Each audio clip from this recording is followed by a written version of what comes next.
Hello, good morning, नमस्कार। India news के सबसे खास शो झमाझम क्रिकेट में आपका स्वागत है। मैं हूं आशीष सिन्हा। नमस्कार, आपके साथ मैं हूं शुभ्रा सुमन। आपके साथ मैं हूं दीपिका सिंह। आज के शो में उस खिलाड़ी की बात करेंगे जिसको दहाड़ते हुए पूरी दुनिया ने देखा है। शतक बनाने के बाद इनके जैसा जश्न शायद ही कोई मनाता हो, लेकिन अब यही खिलाड़ी एक दूसरे रूप में नजर आने वाला है। जी हां, जिस अंदाज में विराट आउट होकर पवेलियन लौटे या फिर मैदान से बाहर जाते दिखे, ये कोहली का एक अलग रूप था। न हमने, न आपने, न किसी और ने कभी ऐसा विराट कोहली देखा होगा। बिल्कुल, आपको बता दें कि रन मशीन कोहली अब डक मशीन विराट बन गए हैं। कैसे हो रहा है सब कुछ, किसी को समझ में नहीं आया। आखिर उनके साथ क्यों हो रहा है, इसी पर आगे हम चर्चा करेंगे। स्टूडियो में हमारे साथ खास मेहमान पूर्व भारतीय सिलेक्टर सबा करीम भी मौजूद रहेंगे।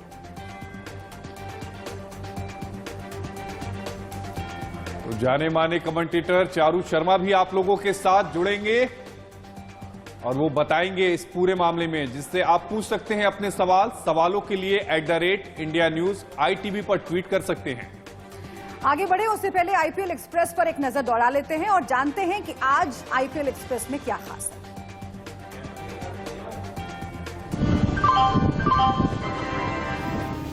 यात्रीगण कृपया ध्यान दें, आईपीएल एक्सप्रेस अपने 15वें सीजन में पहुंच चुकी है। लखनऊ मैच से पहले फोटोग्राफी करते हुए गुजरात टाइटंस के खिलाड़ी,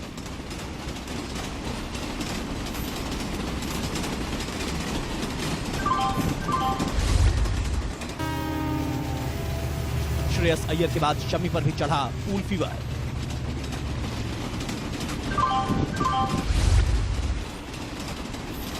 केकेआर ने सेलिब्रेट किया पेट कमिंस का जन्मदिन।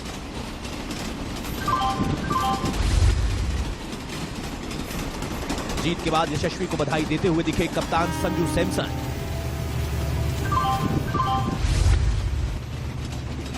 जोस बटलर को हिंदी सिखाते नजर आए यूजी चहल।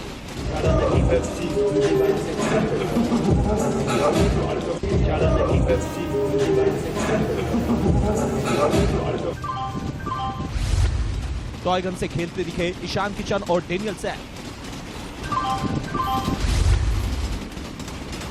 केकेआर के खिलाफ जीत का लखनऊ ने गाना गा के मनाया जश्न।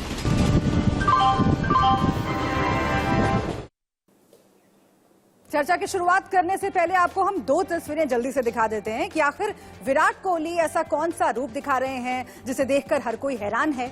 कोहली सीजन में तीसरी बार 0 पर आउट हुए, लेकिन उसके बाद जिस तरह से वो पवेलियन लौटे या फिर जिस तरह की तस्वीरें ड्रेसिंग रूम से निकलकर सामने आई, ऐसा विराट कोहली तो कभी किसी ने देखा ही नहीं। निराश, हताश विराट के लिए मानो सब कुछ खत्म हो चुका है। तस्वीरें आप अपनी टीवी स्क्रीन पर देख रहे हैं। एक तरफ कोहली के आउट होने की तस्वीरें हैं और दूसरी तरफ विराट का वो रूप है जो आज से पहले किसी ने नहीं। तो सबा करीम स्टूडियो में हमारे साथ मौजूद हैं, जैसा कि आप देख पा रहे हैं। सबसे पहले आइए सबा जी से ही सवाल जवाब की शुरुआत करते हैं। सबा जी, जैसा विराट कोहली की तस्वीरें हमने देखी, ऐसा विराट तो कभी देश ने देखा ही नहीं। खुद उनको भी एहसास नहीं हो रहा है कि क्या चल रहा है उनके साथ, क्योंकि ये बहुत ही बड़ा चैलेंजिंग फेस रहा है विराट के लिए और ऐसा बहुत कम बार, मुझे लगता है विराट के करियर में पहली बार हो रहा है। और इसकी शुरुआत अंतर्राष्ट्रीय क्रिकेट से ही शुरू हुई थी, वहाँ से लेकर वही ख़राब फॉर्म अभी आईपीएल में भी देखने को मिल रहा है। इसके पहले जहाँ तक वो मेन स्टे रहे थे आरसीबी के लिए, इस बार 2-3 पोजीशन उन्होंने ट्राई किया, नंबर 3 पर आए हैं बैटिंग करने के लिए, वहाँ पर उनका बल्ला बोला नहीं है। फिर उन्होंने ओपन करना शुरू किया, वहाँ पर भी रन्स बन नहीं रहे हैं, 3 डक उन्होंने लगाए हैं और इसके पहले इस तरह का ख़राब फॉर्म कभी भी विराट के करियर में देखने को मिला नहीं है। अब ये निर्भर करता है कि यहाँ से विराट कोहली क्या इस चैलेंज को ओवरकम कर सकते हैं कि नहीं, क्योंकि बहुत कुछ निर्भर करेगा विराट कोहली के फॉर्म पे, क्योंकि आने वाले समय में भारत जो है विश्व कप खेलने वाला है। इस बीच हमारे साथ राजीव मिश्रा मेरे सहयोगी भी जुड़ गए हैं और रितेंद्र सिंह सोडी साहब भी हमारे साथ जुड़ गए हैं। लेकिन सबसे पहले राजीव जी, मैं आपके पास आना चाहती हूं और आप अगर आगे सवाल जवाब करना चाहें सोडी साहब और सबा जी से तो आप जरूर कीजिएगा। सवाल ये है कि रन नहीं बनाना तो एक बात है, अलग बात है, लेकिन जिस तरीके से कोहली निराश दिखे, ऐसा विराट कभी किसी ने नहीं देखा, सपने में नहीं सोचा। क्या फैंस के लिए भी ये निराश करने वाला था? देखिए, जो तस्वीरें कल हमने देखी आउट होने के बाद शुभ्रा, वो वाकई बहुत हैरान करने वाली थी, क्योंकि बहुत ही मानसिक तौर पे मजबूत खिलाड़ी माने जाते हैं विराट। पिछले लगभग अब 3 साल हो रहे हैं जब विराट कोहली ने शतक नहीं लगाया है। 2019 में आखिरी बार उन्होंने शतक लगाया था, और तब से हर मैच में, हर तरह के टूर्नामेंट में, हर तरह के फॉर्मेट में उम्मीदें जरूर बनती हैं जब विराट मैदान पे आते हैं, लेकिन विराट जब आउट हो जाते हैं तब वो उम्मीद टूटती है। और इसी वजह से अगर आप देखें, लगातार उम्मीद टूट रही है, और जो उनके शोल्डर्स हैं वो डाउन होना शुरू हुए हैं। वो कॉन्फिडेंट विराट हमें नजर नहीं आता, और खासतौर से अगर आप उनके आउट होने का सिलसिला देखें तो वो ज्यादा परेशान करता है, क्योंकि जिस तरह से कल वो लेफ्ट आर्म स्पिनर सुचित पे आउट हुए, जिस तरह से मोइन अली के गेंद पर वो आउट हुए थे, यानी स्पिनर पे भी आउट हो रहे हैं, आप फास्ट बॉलर पे आउट हो रहे हैं, और लगभग विराट कोहली की विकेट को अब बहुत आराम से आउट करने वाला बल्लेबाज के तौर पे देखा जाने लगा है, जो बहुत मुझे लग रहा है वरिंग फैक्टर है इस आईपीएल सीजन 15 में। क्योंकि रितेंद्र और सबा भाई ज्यादा बेहतर एक्सप्लेन कर सकते हैं। सबा भाई, क्या ज्यादा परेशान कर रहा है? एज अ सेलेक्टर आपको क्या ज्यादा परेशान कर रहा है? एज अ क्रिकेटर आपको ज्यादा क्या परेशान कर रहा है? जिस तरह से वो आउट हो रहे हैं वो ज्यादा परेशान कर रहा है, या विराट रेक्टिफाई नहीं कर पा रहे हैं अपनी गलतियों को, वो ज्यादा परेशान कर रहे हैं? क्योंकि जिस बॉडी लैंग्वेज के साथ वो मैदान से बाहर गए, वो तो वाकई एक डराने वाली तस्वीर थी। और हम हर किसी के जहन में अब ये सवाल उठने लगा है कि क्या विराट एक लंबा ब्रेक लेने जा रहे हैं, जिस तरह का बॉडी लैंग्वेज हमने देखा। देखिए राजीव, अगर एक पैटर्न हो डिसमिसल्स में, तब आप काम कर सकते हैं अपने तकनीक के ऊपर। तब आप कोचिंग स्टाफ के साथ मिलकर अपने वीडियोस को वॉच करके, फिर आप मेहनत करके उन गलतियों को आप रेक्टिफाई करके फिर आप मैदान में उतर सकते हैं। समस्या यहाँ पर विराट के साथ ये हो रही है कि जो डिसमिसल्स हैं वो वैरायटी ऑफ डिसमिसल्स हैं, हर प्रकार से आउट हो जा रहे हैं। जिस तरह से आपने बताया, स्पिनर्स को भी आउट हो जा रहे हैं, पेस बॉलर्स को भी आउट हो जा रहे हैं। इसमें कई बार अच्छी गेंदों पर आउट हो जा रहे हैं, कई बार सॉफ्ट डिसमिसल देखने को मिल रहा है। इसका मतलब यही है कि जो एकाग्रता के साथ मैदान में एक बैटर को जाना चाहिए बल्लेबाजी करने के लिए, जिस एकाग्रता के साथ उसको बल्लेबाजी करनी चाहिए, वो देखने को नहीं मिल रहा है। और इसका मतलब ये भी है कि विराट कोहली इस समय कुछ उस प्रकार के माइंडसेट में है कि किस तरह से रन्स बनेंगे, कौन से एरियाज में उनको शॉट्स लगाने हैं, ये सब कुछ देखने को मिल नहीं रहा है। और ये बहुत बड़ी समस्या है विराट के लिए, क्योंकि ये इस प्रकार का चैलेंज उन्होंने अपने जिंदगी में, अपने करियर में कभी भी नहीं देखा था। और यहाँ पर मैं उम्मीद यही करता हूँ कि उनके जो चाइल्डहुड कोच है राजकुमार शर्मा, वो उनके साथ बातचीत करें, क्योंकि यहाँ पर मुझे तकनीक की कमी नजर नहीं आ रही है। यहाँ पर जो कमी है वो एकाग्रता की कमी है, वो माइंडसेट की कमी है, जिसकी वजह से ये परेशानी देखने को मिल रही है। राजीव, बिल्कुल, रितेंद्र हमारे साथ जुड़े हुए हैं। रितेंद्र ने भी कई फेजेस देखे अपने करियर में। रितेंद्र, लेकिन ये जो फेज विराट कोहली के करियर में चल रहा है वो आपको भी बहुत परेशान कर रहा होगा, क्योंकि आमतौर पर जब विराट आउट होते थे तो हम इस तरह का बॉडी लैंग्वेज नहीं देख सकते कि शोल्डर्स डाउन हो जाएं। ड्रेसिंग रूम में उनको खिलाड़ी जाके, उनके साथी खिलाड़ी जाके उनका मोराल बूस्ट करें, क्योंकि ये एक लंबा पीरियड हो चुका है। हम सब को पता है विराट कितने बड़े खिलाड़ी हैं, बट एक बड़े खिलाड़ी को लेकर अब क्या आपके मन में भी डर है? और क्या रवि शास्त्री ने जो सजेस्ट किया था कि एक लंबे ब्रेक की जरूरत है विराट को, वो ब्रेक अब उनको लेना चाहिए?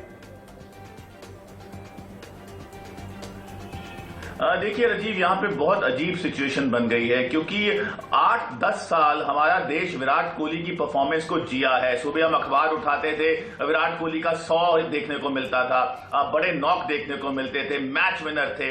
लेकिन अब ऐसा नहीं है, और ये चिंता का विषय है, बड़ा चिंता का विषय है, क्योंकि 3 फॉर्मेट के कप्तान आज कप्तान नहीं है, आईपीएल में बड़े तरीके से स्ट्रगल कर रहे हैं। और जिस तरह कल जो हमने सीन देखे आउट होने के बाद, I think that answers everything कि वो किस स्थिति से निकल रहे हैं। तो यहाँ पे अब विराट कोहली को खुद अपने आप से लड़ाई करनी होगी, खुद जद्दोजहद करनी होगी, बाहर आना होगा इस शेल से, क्योंकि हम सब जानते हैं Virat Kohli has been a legend, लेकिन अब वो लेजेंड नहीं नजर आ रहा है। तो अगर हम बात करें विराट कोहली के करियर की, सूरज ढलता नजर आ रहा है, लेकिन चैंपियन प्लेयर जानते हैं इससे कैसे निकलना है। तो हम सब उम्मीद करते हैं, दुआ करते हैं कि जो पुराना विराट कोहली, द ब्रिलियंट विराट कोहली हमें दिखे, क्योंकि T20 वर्ल्ड कप में हमें विराट कोहली की परफॉर्मेंस की जरूरत है। सो आई एम श्योर कि विराट कोहली का जो सूरज ढलता नजर आ रहा है, वो सूरज फिर से उजागर होगा, और हम we will see Virat Kohli blazing all cylinders very सून।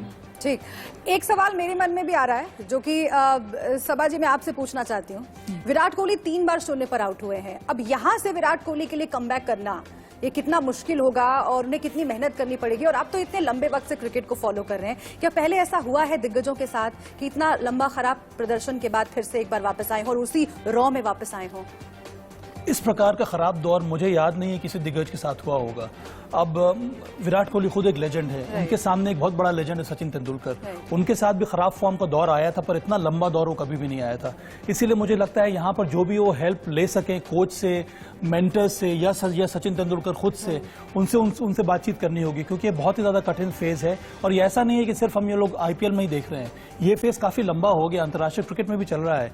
इसलिए यहाँ से निकलना उतना आसान नहीं होगा विराट कोहली के लिए। कई तरह से अटकलें लगाई जा रही हैं, उनको ब्रेक ले लेना चाहिए। और जो भी दिग्गज इस दौर से निकले हैं वो मैदान में उतर कर ही निकले हैं, यहां से आप भाग नहीं सकते हैं। ये जो लड़ाई आपको लड़नी है वो मैदान पे ही लड़नी होगी, और यहीं पर आपको मेहनत करनी होगी, यहीं पर अपने तकनीक पर थोड़ा बहुत काम करना होगा, अपने एकाग्रता पर और ज्यादा काम करना होगा, ताकि आप इस फेज से निकले।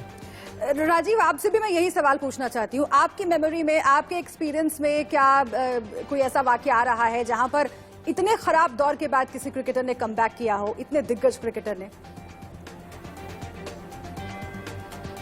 देखिए, तमाम क्रिकेटर हैं शुभ्रा, लेकिन जैसा कि सभा भाई ने कहा, इतना लंबा समय हमने नहीं देखा किसी को फेल होते हुए। और अब डर इसी बात को लेकर है कि जब बहुत जरूरत से ज्यादा फेल्यूर हो जाए तो फिर आपके अंदर सडन चेंजेस आने लगते हैं। और वो चेंज हमने कल मैदान पे देखा, यानी क्रीज से और जिस तरह से विराट कोहली पहुंचे ड्रेसिंग रूम, वो जो रास्ता था ऐसा लग रहा था वो इतना लंबा हो चुका है जिसको विराट कोहली को पूरा करने में बहुत ज्यादा दिक्कतें आ रही हैं। क्योंकि आमतौर पर जब आप ड्रेसिंग रूम वापस जाते हैं, आपकी आदत है कि तालियां आपके लिए बजें और आप बहुत अच्छे कंट्रीब्यूशन करते हैं अपने टीम के लिए, लेकिन यहाँ पर एकदम उल्टा हो चुका है। और जिस तरह से रवि शास्त्री ने सजेस्ट किया था कि उनको ब्रेक लेना चाहिए, मैं सभा भाई एक बार आपसे आगे बात करूंगा ऋषभ पंत के बारे में, लेकिन रितेंद्र, क्या वाकई समय आ गया है कि आप क्रिकेट के मैदान से थोड़ा दूर हो जाएं, क्रिकेट की बेसिक पे काम करें आप आके, और उसके बाद वापसी करें? क्योंकि एक ब्रेक हमेशा कहते हैं अच्छा होता है, और विराट का रिकॉर्ड भी रहा है, जब उन्होंने ब्रेक लिया है बहुत ही धमाकेदार वापसी की है।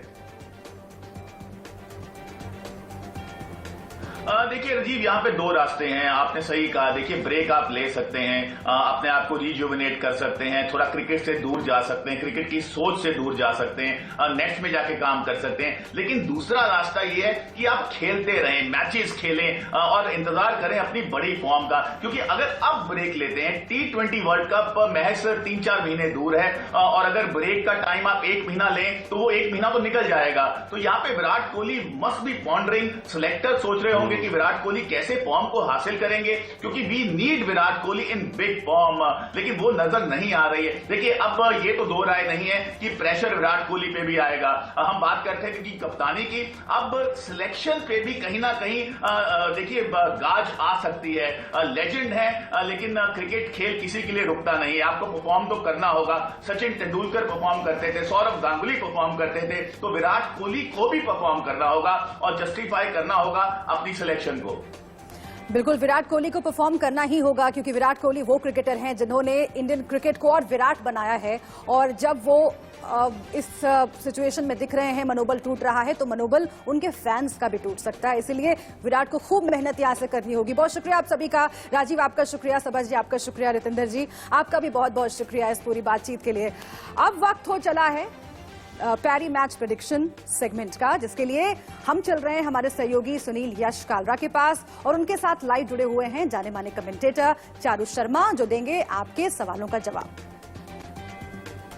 में हैं क्रिकेट एक्सपर्ट चारू शर्मा जी, जो बेंगलोर से बैठ के हमारे फैंस को सारी बातें बताएंगे और उनके सवालों का जवाब देंगे। Welcome to the show Charu.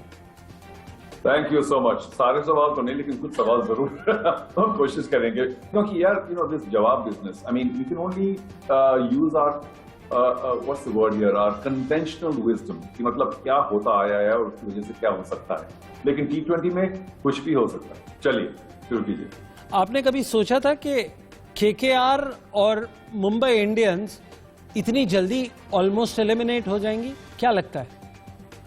और CSK का भी नाम जोड़ दीजिए, अभी तो ठीक कर रहे हैं लेकिन बहुत डेंजर में है। तो तीनों ही जो बड़ी बड़ी टीम्स हैं सबसे ज्यादा जीत चुकी हैं, और तीनों ही अगर इस साल प्लेऑफ्स में नहीं आई बल्कि बॉटम 3 हो गई, तो कुछ अजीब सा ही लगता है, क्योंकि शुरू में मतलब सीजन के शुरू में ऐसा नहीं लगता था कि ये टीम इतना खराब करेंगी, लेकिन मुंबई तो चल ही नहीं पा रही।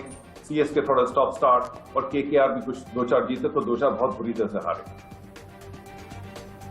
जी बिल्कुल, बहुत खूब कहा आपने। अब दोनों टीम के पास क्या ये कह सकते हैं, एक फैन का सवाल है कि अगले साल की तैयारी